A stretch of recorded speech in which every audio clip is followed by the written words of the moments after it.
அருமையானவர்களே, இந்த நாளிலும் அவனுடைய வார்த்தையை நான் இடத்திலே கொண்டு வருகிறேன்.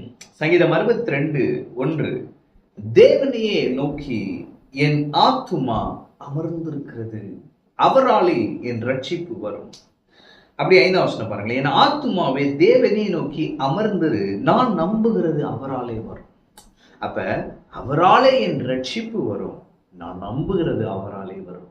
ஒருவேளை இன்னைக்கு நீங்க நம்புகிறது ஒரு பண சம்பந்தப்பட்ட அற்புதமா, அல்லது சரீரத்துல ஒரு வியாதியிலேருந்து ஒரு விடுதலையா, அல்லது டாக்டர்கிட்ட போய் நீங்க நம்ம காமிக்க போற அந்த ஸ்கேன் ரிப்போர்ட் என்னவா இருக்க போகுதோ நமக்கு தெரியலையே, அப்படி இருக்கிறீங்களா? ஒரு அற்புதம் நடந்தா நல்லா இருக்குமே, டாக்டர் இப்படி சொல்லியிருந்தா இப்படி சொன்னா நல்லா இருக்குமே, இந்த ஆர்டர் இப்படி வந்தா நல்லா இருக்குமே. அல்ல, நான் சொல்றேன், நீங்க நம்புகிறது அவராலே வரும். ஆமென். நீங்க நம்புறீங்க, இப்படி நடந்தா நல்லா இருக்கும், நான் நம்புறேன், இப்படி நடக்க போகுது, இப்படி நடக்கும். பாருங்க, இப்படி நடந்தா நல்லா இருக்குமேன்றது விருப்பம், ஆனா இப்படி நடக்கும்ன்றது நம்பிக்கை, இப்படித்தான் நடக்கும்ன்றது விசுவாசம்.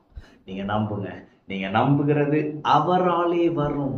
ஆமென். முதலாவது ரட்சிப்பு கர்த்தரால் வரும். ரட்சிப்புன்ற ஒரு பெரிய டேர்ம் பாருங்க.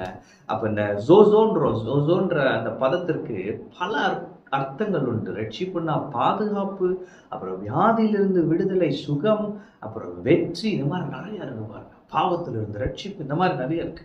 அப்போ ஒரு ஃபுல் டேர்மா இருக்கு. அப்ப இன்னைக்கு நான் சொல்றேன், நீங்க நம்புகிறது அவராலே வரும். நீங்க நம்புகிறது ஒரு டாக்டர் வாயிலிருந்து வர ஒரு நல்ல செய்தியா, அதையும் கர்த்தர் செய்வார். நீங்க நம்புகிறது பொருளாதார சம்பந்தப்பட்ட அற்புதமா, அதையும் கர்த்தர் செய்வார். நீங்க நம்புகிறது ஒரு ப்ரமோஷனுக்காகவா, அதையும் கர்த்தர் செய்வார்.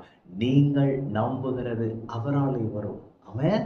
ஆனா ஒண்ணு என்னன்னா, தேவனையே நோக்கி என் ஆத்துமா அமர்ந்திருக்கிறது. இதுதான் நமக்கு முக்கியம். பாருங்க, தேவன் கிரியை செய்கிறார், நம்ம என்ன செய்யணும்?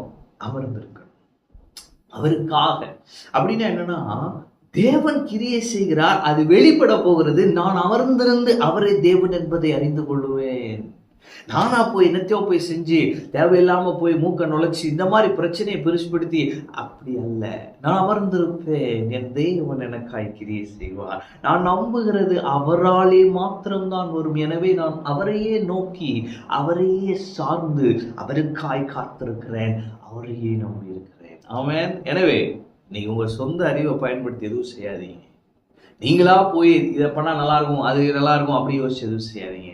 கர்த்தரை நோக்கி அமர்ந்துருங்க. வார்த்தையை தியானித்து ஆண்டவர் கிரியை செய்கிறார், இன்னைக்கு வெளிப்படுன்ற அந்த நம்பிக்கையில இருங்க. நான் சொல்றேன், நீங்க நம்புகிறது அவராலே வரும்.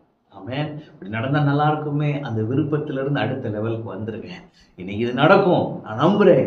என் கர்த்தர் என்னை ஒருபோதும் வெட்கப்பட விடமாட்டார், அவர் எனக்காக யாவையும் செய்வார். நான் நம்புகிறது அவராலே வரும்.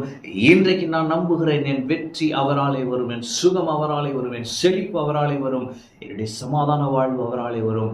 இன்னைக்கு ஒரு நல்ல செய்தி எனக்கு வரும், அவராலே வரும் என்ற விசுவாசத்தோடு இருங்க.